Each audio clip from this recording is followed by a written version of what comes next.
Hello everyone, welcome back to Sri Bala వంటలు. ఈరోజు మనము ఒక కమ్మనైన స్నాక్ రెసిపీని చూద్దామండి.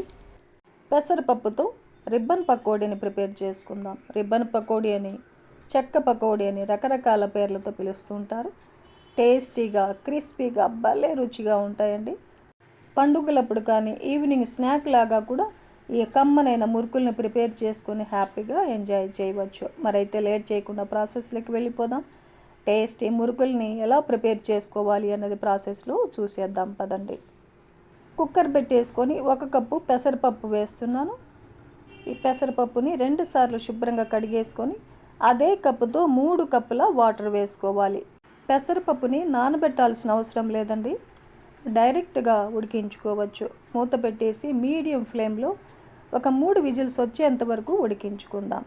3 విజిల్స్ తర్వాత ఆవిరంతా పోయిన తర్వాత చూసామంటే చూడండి, పెసరపప్పు మెత్తగా ఉడికిపోయింది. ఇలా ఉడికించుకున్న పెసరపప్పుని కొద్దిగా చల్లారిన తర్వాత మిక్సీ జార్లో వేసేసుకొని మెత్తటి పేస్ట్ లాగా మిక్సీ పట్టేసుకోవాలి. ఎక్కడ పలుకులు అనేటివి లేకుండా చూడండి, ఇలా పేస్ట్ లాగా మిక్సీ పట్టేసుకొని పక్కన పెట్టేసుకుందాం.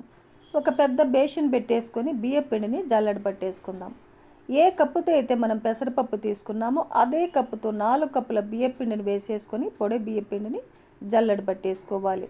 ఈ బియ్యం పిండి నేను మిల్లుకు పట్టించిన బియ్యం పిండి, మీరు సూపర్ మార్కెట్లో బియ్యం పిండినైనా వేసేసుకోవచ్చు. చూడండి, ఇలా జల్లెడ పట్టేసుకొని 1.5 టేబుల్ స్పూన్ సాల్ట్ వేస్తున్నాను. 2 టేబుల్ స్పూన్లు కారం పొడిని వేసేసుకోవాలి. 4 టేబుల్ స్పూన్లు నువ్వులు వేసుకోవాలి.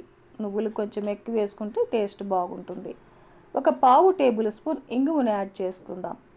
2 టేబుల్ స్పూన్లు వెన్న వేస్తున్నాను. వెన్నకు బదులుగా మీరు వేడి ఆయిల్ అయినా వేసేసుకోవచ్చు.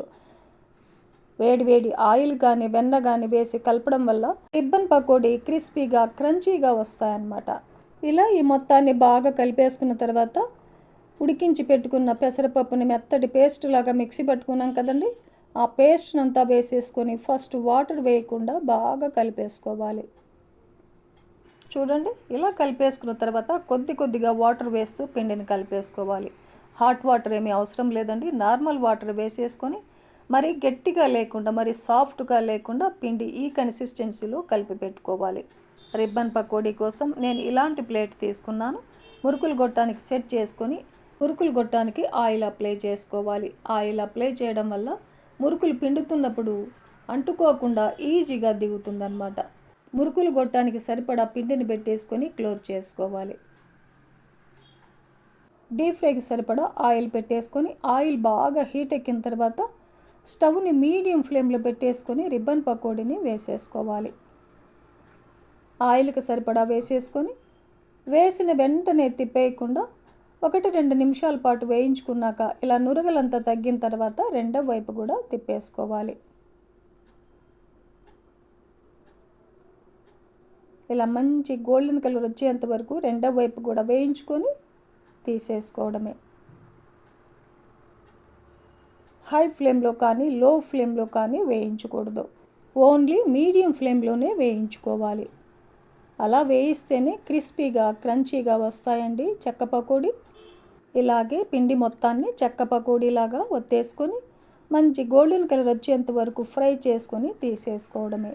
పూర్తిగా చల్లారిన తర్వాత ఏదైనా డబ్బాలో స్టోర్ చేసుకున్నామంటే నెల రోజుల వరకు ఫ్రెష్గా ఉంటాయన్నమాట. టేస్టీ రిబ్బన్ పకోడీ మనకు రెడీ అయిపోయింది. చూడండి ఎంత క్రిస్పీగా ఉన్నాయో, గుల్లగా చాలా బాగా వస్తాయండి. పండుగలప్పుడు కానీ ఈవినింగ్ స్నాక్ లాగా కూడా ఈ రిబ్బన్ పకోడీని ప్రిపేర్ చేసుకుందామంటే హ్యాపీగా నెల రోజుల వరకు కమ్మగా తినేయవచ్చు. మరి ఎందుకండి ఆలస్యం, మీరు కూడా ఈ ప్రాసెస్లో ఈ చెక్క పకోడీని ప్రిపేర్ చేసి ఫ్యామిలీతో టేస్ట్ చేయండి. ఈ వీడియో నచ్చితే లైక్ చేయండి, షేర్ చేయండి, సబ్స్క్రైబ్ చేయండి. థ్యాంక్ యూ అండి. Thanks for watching.